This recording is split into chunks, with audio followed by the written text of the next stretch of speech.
तारीख 10 जुलाई, जगह हरियाणा का Gurugram. Junior international tennis player Radhika Yadav सुबह अपने फ्लैट के किचन में रोटी बना रही थी। तभी राधिका के पिता दीपक यादव ने पीछे से आकर उस पर गोलियों की बौछार कर दी। राधिका की मौत हो गई और इस मौत ने एक साथ कई सवालों को जन्म दे दिया। जिस पिता ने बेटी को हर सुविधा दी, जिस पिता ने बेटी को टेनिस खिलवाया, उसी ने उसको गोलियों से यूं छलनी क्यों कर दिया? बाप ने अपनी बेटी की जान किस वजह से ले ली? इस मर्डर के अगले ही दिन मृतक राधिका की दोस्त हिमांशिका ने इंस्टा वीडियो बनाकर कई खुलासे किए। 1 महीने बाद इस केस में कई नए तथ्य सामने आए। तो क्या है राधिका यादव हत्याकांड का पूरा सच? आज इन्हीं सवालों के जवाब हम जुर्मोस्कोप के इस एपिसोड में जानने की कोशिश करते हैं।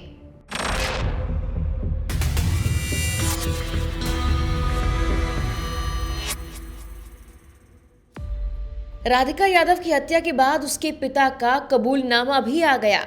दीपक यादव ने कहा कि लोग मुझे ताने देते थे, मैं बेटी की कमाई खा रहा हूं, इसीलिए मैंने उसे ही मार दिया। सबको लगा कि अब जब हत्या करने वाले ने ही सब कबूल कर लिया तो केस खत्म। लेकिन जब हत्या के कुछ दिनों बाद राधिका यादव की सबसे करीबी दोस्त हिमांशिका सिंह राजपूत का एक वीडियो सामने आया तो पूरे केस का रुख ही मानो बदल गया। 12 जुलाई को हिमांशिका का पहला वीडियो सामने आया। उसने बताया कि राधिका उसकी सबसे करीबी दोस्त थी। मीडिया में बहुत बातें सुनी होंगी, बट मैं बताती हूँ राधिका यादव की सच्चाई। मेरा नाम हिमांशिका सिंह है। राधिका यादव मेरी बेस्ट फ्रेंड थी। हम पिछले 8-10 साल से बहुत क्लोज थे and I just lost her. मुझे लगा नहीं था कि मैं इस चीज के बारे में इतनी जल्दी बात करूंगी, बट मेरे पास कोई और चॉइस नहीं है। कल ही मैं उसकी बॉडी देख कर आई हूँ। इस वीडियो का सोल पर्पस यही है कि तुम सब जान पाओ कि राधिका कौन थी। राधिका यादव एक इंटरनेशनल लेवल टेनिस प्लेयर थी। वो मेरी बहुत अच्छी दोस्त थी। वो बहुत ज्यादा काइंड सोल थी। वो बहुत स्वीट थी, बहुत ज्यादा इनोसेंट थी एंड वो पिछले 18 साल से टेनिस परस्यू कर रही थी। उसको फोटोज क्लिक करवाना और वीडियोस वगैरह बनाना बहुत ज्यादा पसंद था। वो जो एक कमर्शियल वीडियो उसकी चल रही है, वो एक बस नॉर्मल म्यूजिक वीडियो थी जो उसने आई गेस 1-1.5 साल पहले शूट करी थी एंड उसके खुद के फादर ने उसे ड्रॉप करा था। उसके अलावा भी उसके काफी ज्यादा शूट्स थे एंड फिर धीरे धीरे करके वो सब चीजें बंद हो गई बिकॉज उसके पेरेंट्स बहुत ज्यादा वो बहुत ज्यादा ऐसे थे कि लोग क्या कहेंगे। उनके पास हमेशा से ही सोसाइटल प्रेशर बहुत ज्यादा था और वो हमेशा से ही ऑर्थोडॉक्स थे। मतलब वो रोका टोकी हर चीज में रहती थी। मतलब मैं और राधिका, हमने I think we started playing in back 2012 या 13 में। हम साथ में ट्रैवल भी करते थे। हमने आपस में भी बहुत सारे मैचेस खेले हैं। तो मतलब मैंने उसे देखा नहीं है कि किसी से ज्यादा बात करते हुए। हमेशा देखा है कि वो अपने पेरेंट्स के साथ ही रहती है एंड लव जिहाद के बारे में बात हो रही है। आपके पास किसी के पास कुछ प्रूफ क्यों नहीं है? लव जिहाद, वो किसी से बात भी नहीं करती थी। उसके घर पे इतनी ज्यादा रिस्ट्रिक्शंस थी, बट वो बहुत टाइम से ना अपने घर पे सफर कर रही थी। बहुत ज्यादा उसको ना घर पे बहुत ज्यादा घुटन महसूस होती थी क्योंकि ऐसे कौन ही रहना चाहेगा यार, हर चीज का एक्सप्लेन करते रहना कि क्यों कर रहे हैं, क्या कर रहे हैं, किससे बात कर रहे हो। आई रिमेम्बर वीडियो कॉल्स पे भी उसको दिखाना पड़ता था कि अभी देखो हिमांशिका से मेरी बात हो रही है। मैं उसके घर पे भी विजिट करती थी तो उसकी एकेडमी उसके घर से हार्डली 50 मीटर्स दूर थी, बट फिर भी उसको घर पे आने का एक टाइम था कि इससे लेट नहीं हो सकते हैं। 50 मीटर इतना है कि आप घर से उसकी एकेडमी देख सकते हो जहाँ पे उसने कोचिंग स्टार्ट करी थी। एज अ कोच वो बहुत अच्छी थी। उसके सारे स्टूडेंट्स को वो पसंद थी। इसके बाद हिमांशिका ने एक और वीडियो शेयर किया जिसमें उसने राधिका की कुछ फोटोज शेयर की, जबकि 13 जुलाई को पोस्ट किए गए वीडियो में हिमांशिका ने एक और खुलासा किया। उसने दावा किया कि राधिका का मर्डर तो 3 दिनों से प्री प्लान था। मैं कल उसके घर गई हूँ तो मुझे पता चला है कि एक्चुअली उसका मर्डर पिछले 3 दिनों से प्लान हो रहा था। On 10th of July I was working out and मेरे को एक कॉल आती है मेरी फ्रेंड की। मैंने उठाई नहीं एंड फिर मैं देखती हूँ एक आर्टिकल आता है, होता है कि Radhika Yadav shot dead by her own father. And सबसे पहले मैं राधिका को कॉल करती हूँ और मैं उसको बोलना चाहती हूँ कि थैंक गॉड कि ये तू नहीं है, थैंक गॉड कि ये तू नहीं है। एंड वो मेरा कॉल नहीं पिक करती है। फिर मैं आर्टिकल को फिर दोबारा देखती हूँ और मुझे वो घर देखता है, और बस मुझे ऐसा लगता है कि it's the end of the world. मतलब मेरे पैरों के नीचे से जमीन चली जाती है। Then I called her sister and मुझे somehow I managed to went to the cremation, and वहां जाके मुझे ये चीज पता लगती है कि उसके डैड एक्चुअली 3 दिनों से उसकी डेथ प्लान कर रहे थे। इग्नू रिवॉल्वर लेकर आए थे, एंड बस उसकी मॉम को दूसरे कमरे में रखा था, उसके भाई को किसी बहाने से बाहर भेज दिया गया था। राधिका के पास एक डॉग है लूना, एंड वो पिटबुल है, तो मतलब she would have also saved her, but उसको भी घर से थोड़ा बाहर रखा गया था। And he waited for the right moment और पीछे से मार दिया। मतलब 5 गोलियां कौन सा बाप मारता है, मुझे तो ये समझ में नहीं आ रहा। इतना उसने क्या ही करा था। अपेरेंटली उसके डैड उनके फ्रेंड्स के इन्फ्लुएंस में आके, क्योंकि उनके जो फ्रेंड्स थे वो बहुत ज्यादा जेलस हो गए थे राधिका की सक्सेस से। वो 4 लोग जिनकी बातें सुन के उसके पापा ने वो गोली चलाई है, वो 4 बातें ये थी कि ये तो मेकअप करने लग गई है, ये तो छोटे कपड़े पहनती है, ये अब तो तू इसके पैसों पे पलने लग गया है, तू तो अब इसको धंधा ही करवा दे। मतलब मेरे को इस चीज का जवाब दे दो कि कब तक लड़कियां मरेंगी बिकॉज ऑफ मेन, और उनका जो फ्रिजाइल ईगो है, जो मीडिया में चल रहा है कि ये रीले बनाती है या वो लव जिहाद का। मुझे एक चीज नहीं समझ में आ रही, जो इंसान रील बनाता है उसका अकाउंट प्राइवेट क्यों होगा? उसके अकाउंट में सिर्फ 68 लोग हैं, 68 लोग। जो इंसान रील डालता है उसके कभी इतने कम फॉलोअर्स नहीं हो सकते हैं। अपना अकाउंट उसने प्राइवेट करा हुआ था। लास्ट रील उसने डाली थी 23 मार्च 2024। मैं रही हूँ उसके साथ, मैं उसको जानती थी और मुझे पता है कि वो बहुत ज्यादा शरीफ थी, बट पिछले 10 दिनों में उसकी लाइफ इतनी ज्यादा मिजरेबल हो गई थी कि उसने बस गिव अप कर दिया था। उसने बोला था कि जो तुम बोलोगे, मैं जैसे तुम बोलोगे मैं रहने को तैयार हूँ।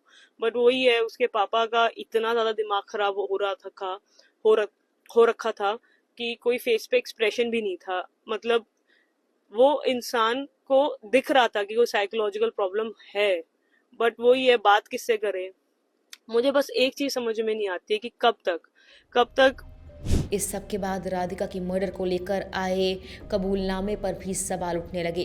दीपक यादव ने पुलिस को कहा, जब मैं वजीराबाद अपने गांव में दूध लेने के लिए जाया करता था तो लोग मुझे ताना मारते थे और कहते थे मैं अपनी बेटी की कमाई पर गुजारा करता हूं, इसीलिए मैंने बेटी को मार दिया।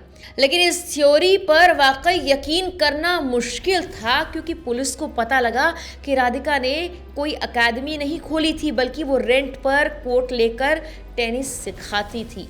जाहिर तौर पर वो बहुत ज्यादा तो नहीं कमा रही होगी। और तो और दीपक यादव पेशे से बिल्डर थे, उनकी खुद की महीने की कमाई ही लाखों में थी। वो भला बेटी पर क्यों निर्भर रहते? रिपोर्ट्स के मुताबिक दीपक यादव और उसके परिवार की गिनती गांव के अमीर लोगों में थी। सिर्फ किराए से ही दीपक को महीने के 20 से 22 लाख रुपए मिल रहे थे। गांव वालों की माने तो दीपक और उसके भाई का रुतबा इस गांव में बहुत है। उसको देखते हुए सवाल ही नहीं कि दीपक को उसकी बेटी के लिए ताना मारा जाए। गौर करने वाली बात यह भी कि राधिका की हत्या के दौरान उसकी मां उसी घर में दूसरे कमरे में थी, लेकिन उनका कहना है कि मुझे कुछ पता ही नहीं, मैं बीमार थी, अलग कमरे में लेटी हुई थी। इस बात में कितनी सच्चाई है कोई नहीं जानता। स्टेट लेवल की टेनिस प्लेयर राधिका यादव ने कारवा नाम के एक म्यूजिक वीडियो में भी काम किया था, जिसमें उनके ऑपोजिट सिंगर इनामुल हक थे। जब राधिका की मर्डर जांच चल रही थी तो उस दौरान ये वीडियो भी सामने आया, तो सवाल ये उठे कि क्या इनामुल हक से राधिका की दोस्ती उसके पिता को पसंद नहीं थी? क्या हत्या की वजह ये थी? लेकिन इस मामले में इनामुल ने बताया कि उन्होंने आखिरी बार 3-4 महीने पहले राधिका को शूट के लिए मैसेज भेजा था, लेकिन उसका कोई जवाब नहीं आया। सिंगर ने बताया कि उनका राधिका के साथ प्रोफेशनल रिश्ता था, दोनों म्यूजिक वीडियो के लिए ही मिले थे, बाद में कोई मुलाकात नहीं हुई। राधिका ने इनामुल को ये बताया था कि उसके पापा को तो ये वीडियो बहुत अच्छा लगा है। राधिका के परिवार ने हिमांशिका के कुछ आरोपों पर भी जवाब दिया है। उन्होंने कहा कि राधिका पर कोई पाबंदी नहीं थी, वो टेनिस खेलने के लिए दुनिया भर में आज़ादी से घूम सकती थी। उसके एक चचेरे भाई ने कहा अगर पाबंदियां होती तो वो घर से बाहर नहीं निकल पाती, बच्चों को ट्रेनिंग नहीं दे पाती, इसीलिए ये बातें पूरी तरह से गलत और निराधार हैं। तो आखिर हत्या क्यों की गई, इसका असली मकसद अभी तक पता नहीं चल पाया है। पुलिस सभी संभावित पहलुओं की जांच कर रही है। इसमें पारिवारिक विवाद और अन्य तनाव भी शामिल है और जानकारी जुटाने के लिए पड़ोसियों और परिवार के लोगों से बात की गई। दीपक यादव पुलिस कस्टडी में है और मामला कोर्ट में। दीपक यादव ने खुद अपने भाई से कहा कि उन्हें फांसी दिलवाई जाए, लेकिन राधिका की मां ने तो बयान दर्ज करवाने से भी इनकार कर दिया था, जबकि परिवार वाले भी दीपक के किए को समझ नहीं पा रहे। आखिर इस घर की चार दीवारी में ऐसा क्या चल रहा था कि बेटी को एक टेनिस खिलाड़ी बनाने में सपोर्ट करने वाला पिता उसका कातिल बन गया। आपको बता दें कि 25 साल की राधिका की इंस्टा प्रोफाइल पर उसकी फोटोज़, कुछ वीडियोस ये बताने के लिए काफ़ी थी कि वो काफ़ी खुशमिजाज थी, लेकिन जब भी वो टेनिस कोर्ट में जाती तो एकदम सीरियस होकर खेलती। यहाँ तक कि हरियाणा के टॉप 5 टेनिस प्लेयर में उसका नाम था। वो अपने माता पिता के साथ गुरुग्राम के सेक्टर 57 में सुशांत लोक 2 में रहा करती थी। कुछ वक्त पहले ही राधिका के कंधे में चोट लग गई तो उसने प्रोफेशनली खेलने की जगह लोगों को टेनिस सिखाना शुरू कर दिया। वो अक्सर टेनिस कोर्ट किराए पर लेकर स्टूडेंट्स को ट्रेन करती, लेकिन ये बस दूर से देखने वालों के लिए था, क्योंकि 10 जुलाई को जो हुआ उसने राधिका को जानने वाले हर किसी शख्स को हैरान कर दिया। 10 जुलाई की सुबह राधिका की मां की तबीयत थोड़ी सी खराब थी तो राधिका ने खुद ही किचन में खाना बनाने की सोची। वो बस खाना बना ही रही थी कि अचानक उसके ऊपर कई गोलियां चलाई गई। 4 गोलियां राधिका को लगी और मौके पर ही उसकी मौत हो गई। उसकी मां को जब ये आवाज़ आई तो उनका कहना कि वो दौड़कर कमरे से बाहर आई। राधिका ज़मीन पर पड़ी थी, खून से लथपथ, और उसके पिता वहीं थे। कुछ ही देर में नीचे वाले फ्लोर से राधिका के चाचा कुलदीप यादव भागकर ऊपर आए तो देखा कि उनकी भतीजी राधिका बेसुध थी, भाई अपनी बंदूक लिए खड़ा था। ये सब देखकर वो दंग रह जाते हैं। बाद में कुलदीप यादव अपने बेटे के साथ राधिका को गाड़ी में डालकर नज़दीक के एशिया मोरिंगो अस्पताल ले गए, लेकिन वहां डॉक्टर्स ने राधिका को मुर्दा करार दिया। इसके बाद अस्पताल से पहली बार पुलिस को फ़ोन किया जाता है। फिर पुलिस मौका वारदात पर पहुंचती है, छानबीन शुरू करती है। पहले इस मामले पर राधिका के घर वालों में से कोई बोलने को तैयार ही नहीं था, लेकिन किचन में पड़ा खून, दीवार में धंसी एक बुलेट, सब कुछ बयां कर रही थी। और कुछ ही देर में खुद राधिका के पिता ये कबूल कर लेते हैं कि मैंने ही अपनी बेटी को मारा। दीपक यादव ने अपने कबूलनामे में जो कुछ कहा उसने पूरे देश को हिलाकर रख दिया। आखिर कैसे अपनी बेटी को टेनिस खिलाड़ी बनाने वाला ये पिता उसका कातिल बन गया? बेरहमी से उस पर कैसे इस पिता ने गोलियां चला दी? ये सवाल अभी भी बना हुआ है। फिलहाल के लिए जो स्कूप के इस एपिसोड में इतना ही।